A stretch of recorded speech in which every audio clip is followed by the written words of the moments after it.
When you're starting out in hunting, or if you're trying to introduce someone new to hunting, it's incredibly important that you make it as simple as possible for somebody to find some place where they can go. And a lot of states, including Minnesota, do a really great job trying to locate walk-in areas or that state's version of a walk-in area within easy driving distance of metropolitan areas too. So somebody who doesn't live in the country, doesn't have relationships with landowners, has an opportunity to get out, hunt, fish, and do so in a way that's simple and easy. Our program is about a dozen years old. Started in the southwestern corner of the state with about 9,000 acres the first year, and we've been able to grow that to about 30,000 acres. Last couple of years, we've had about 30,000 hunters in Minnesota buy the $3 validation fee. So we have about 30,000 people out there, we think, using these lands on a regular basis. These new hunters can just pick up a walk-in access book, they can see the spots and they can go out and hunt. It was kind of intended as a pheasant program or pheasant hunting program. And we've been really excited about the diversity of hunting that we find out there.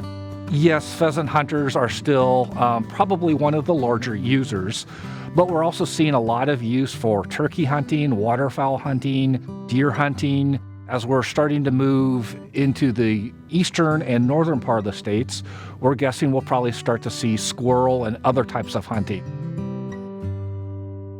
Funding for the walk-in access program comes from a few different places. One comes directly from hunters themselves. Anyone who wants to hunt on walk-in areas in Minnesota purchases a walk-in access validation when they purchase their hunting license. But a big chunk of this funding comes directly through the Farm Bill, through NRCS, the Natural Resources Conservation Service, and is granted to states through a program called the Voluntary Public Access Habitat Incentives Program. This funding comes from the federal government through USDA, but all the decisions as to how the program is used, how the programs are actually put on the ground, is done by state and tribal agencies. So this really complements what states are doing themselves, and it's locally managed and locally run. In fact, in Minnesota, the groups that actually enroll land in the program are our soil and water conservation districts, which are units of local government, boards of landowners at the county level, or even smaller than the county level. And so the decisions about the program are being made by your neighbors as a landowner or as a hunter. The walk-in access program is very popular in Wilkin County. We have up to 2,500 acres we've had in the walk-in access program.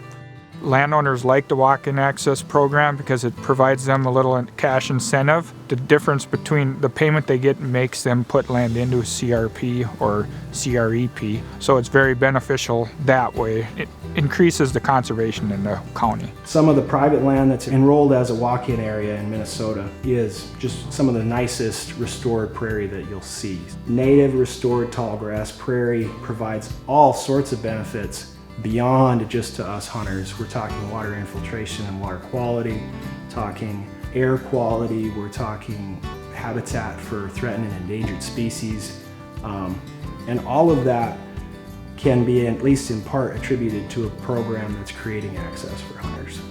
VPA-HIP is a great program. If hunters knew exactly what it did and where it came from, it would be their absolute favorite, and they'd be knocking down their legislator's door to talk about it. There are some ways that it could be improved. First of all, $50 million sounds like a big number until you distribute it across the country and over a 5-year period.